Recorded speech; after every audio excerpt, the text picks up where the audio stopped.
तफरी मची है कि लाशों को कंधा देने वाले नहीं मिल रहे हैं। नए हिंदुस्तान की ऐसी तस्वीर होगी किसी ने नहीं सोचा था। जौनपुर में बेचारे बुजुर्ग की पत्नी का देहांत हो गया, नाते रिश्तेदारों ने कंधा देने से मना कर दिया। साइकिल पर पत्नी का शरीर लाकर दफनाने ले जा रहे थे, बीच में गश खाकर गिर गए। फोटो वायरल हो गई, फिर पुलिस वालों ने कंधा दिया।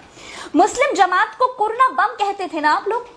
हिंदुस्तान की मेन स्ट्रीम देशभक्त मीडिया ने बिना सोचे समझे मुस्लिमों को कोरोना बम कहकर उनकी आत्मा को चोट किया, इंसानियत पर कोरोना का ठप्पा लगा दिया।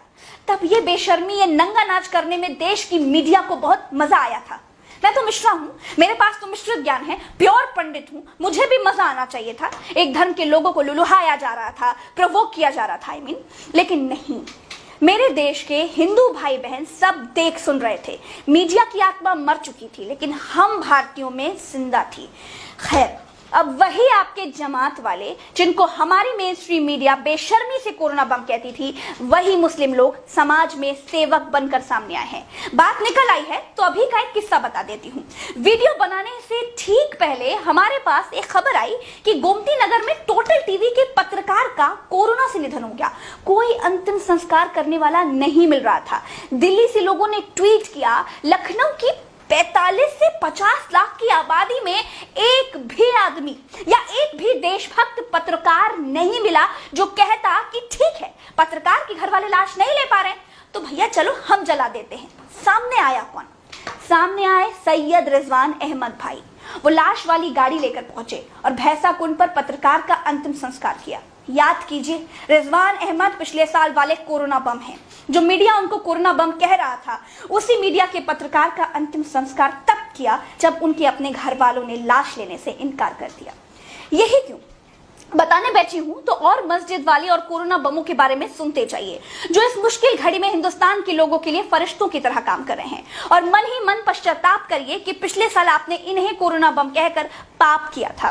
ये चांद कुरैशी साहब हैं। जब लखनऊ में कहीं ऑक्सीजन नहीं मिल रही है, एक ऑक्सीजन सिलेंडर की कीमत मौत का भी सौदा करने वाले कालाबाजारियों ने 48,000 रुपए तक तय कर दी है, तब राहत इंसानियत ट्रस्ट चलाने वाले चांद भाई फ्री में ऑक्सीजन गैस भरकर हिंदुओं को दे रहे हैं।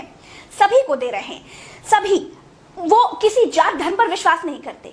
शिबली सिद्दीकी भाई है ये, लखनऊ के विकास नगर की तरफ रहते हैं। रात के 1-1 बजे 2-2 बजे तक ऑक्सीजन दिलवाते हैं। मेरी उनसे लगातार फोन पर बात हो रही है। एक बार कहने पर वो लोगों को बुलाकर उनसे बात कर कर उनको ऑक्सीजन देते हैं। ये सैयद जरीन है, मुस्लिम है, महिला है, समाज सेवी हैं, दिन रात लोगों की सेवा में लगे हैं।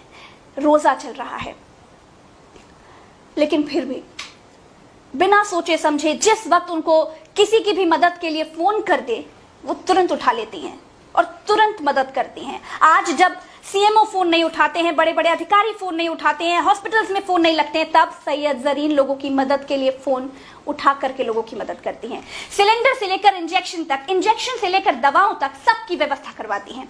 जब सरकारें फेल हैं, तब भी लोगों की मदद कर रही हैं। अपने पिता को कोरोना में खो चुकी हैं, लेकिन मदद का जज्बा कम नहीं है।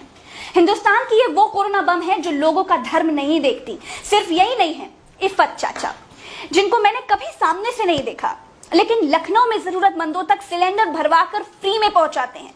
कोरोना के उस पार अगर जिंदगी रहेगी तो इफ़त चाचा से जरूर मिलूंगी। दोस्तों, हाथी के दांत खाने के और दिखाने के कुछ और होते हैं। लखनऊ का हाल बता रही हूँ, यहाँ हालात बेकाबू हैं। हाल ये है कि जैसे ही आंकड़े 5,000 पार जाते हैं, सरकार आंकड़े छिपाने में लग जाती है। अखबार कोरोना के आंकड़े खोज रहे हैं, लेकिन आंकड़े नहीं है। ब्यौरा देना बंद। सरकार ने कहा कि लखनऊ के सारे अस्पताल बताएंगे कि किनके यहाँ कितने बेड खाली हैं। ये लो लिंक और इस पर बेड्स की पूरी डिटेल भरो। आप यकीन नहीं मानेंगे, लखनऊ के 70 में से सिर्फ 34 अस्पतालों ने डिटेल भरी है, बाकी किसी ने बात नहीं मानी। यह है उत्तर प्रदेश की राजधानी में बीजेपी सरकार का इकबाल। इनका जोर सिर्फ ऑक्सीजन भराने के लिए लाइन में लगे बेचारे गरीबों पर चलता है। धन्ना सेठों के अस्पतालों के आगे खीसे निपोर देते हैं। कोई खबर बताए तो एनएसए लगाने की धमकी मिलेगी। अब है हिम्मत, अस्पतालों के मालिकों के घर खोद डालो, लगाओ एनएसए। सरकार कहती है कि ऑक्सीजन सभी अस्पतालों में है, अस्पताल कहते हैं कि जी नहीं है, अपना सिलेंडर लाओ। सरकार कहती है कि रेमडेसिविर की कोई कमी नहीं है, जीवन रक्षक दवाओं की कोई कमी नहीं है। डॉक्टर पर्चे पर लिख रहे हैं कि जाओ भैया रेमडेसिविर लेकर के आओ। चाहे जहां से लेकर के आओ, हाथी के दांत खाने के और दिखाने के और हैं। हालत यह है कि सरकार के लिए